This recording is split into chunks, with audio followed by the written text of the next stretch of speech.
मागणी जी आहे ती पहिल्या ओबीसीतनं आरक्षण द्या मागणी ह्याच्यात शासन असेल किंवा आता आंदोलन करतील ते सगळ्यांनाच माहित आहे. नबीच्या नोंदीचा विषय आला पूर्वी म्हणजे ते सांगतो राणी तर मुख्यमंत्री आरक्षण दिलं दोन्ही पण टिकली नाहीत. त्याच्यानंतर परत आंदोलन सुरू झालं समाज एकवटला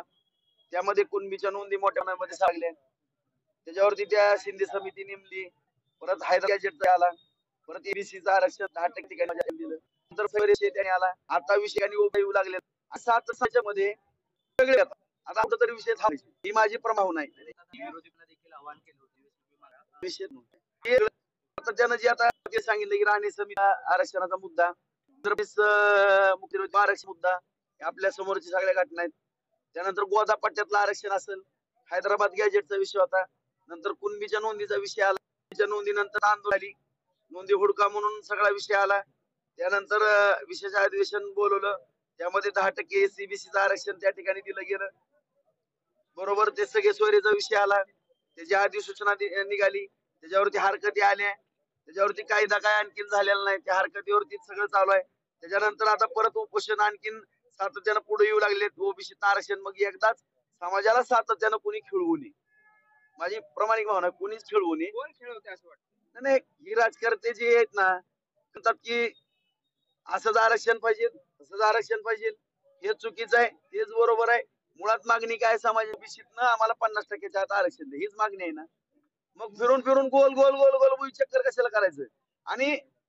सातत्यानं हा विषय पुढे देत असताना मीच मागणी केलेली की जो काय करायचा ना आता निर्णय विधानसभा गेल्यानंतर याला कोणी करणार आहे का परत आपापल्या नादात जाते परत समाज आमचा फसल्यानंतर त्याला कोण जबाबदार आहे त्याच्यापेक्षा मी अशी मागणी केलेली विधानसभा अध्यक्षांकडे की अधिवेशन बोलवा आणि जे ओबीसीतनं मागणी आहे समाजाची पक्षाने भूमिका स्पष्ट करावी आणि सगळ्याच आमदारांनी करावी समाज बांधव ओबीसीतनं आरक्षण द्या आज आरक्षण द्यायला विरोध आहे आणि ज्या मराठा समाजाला काय मराठा आमचं आम्हाला आरक्षण आपल्याला पण माहित आणि त्या ठिकाणी समाज प्रतिज्ञापत्र द्यावं ओबीसी काही सीबीसीची काय करा सरकार ठरवलं परंतु ओबीसीतनं आरक्षणाची जी मागणी आहे त्याच्या बाबतीमध्ये दुधाचं दूध आणि पाणीचं पाणी एकदाच करावं. आपलंच सरकार आहे आपण सरकारला अहो मी अपक्ष आमदार आहे मी माझ्या तालुक्यातल्या विकास कामाकरता त्यांना सहकार्य केलं तुम्हाला पण सगळ्या राज्याला सांगू इच्छितो पत्रांना सुरुवातीला आणि माझ्या तमिळनाडूवर सांगतो की साहेबांनी केला साहेबांनी पण केली कामं माझी मुंडेने पण काम केली एकनाथ शिंदे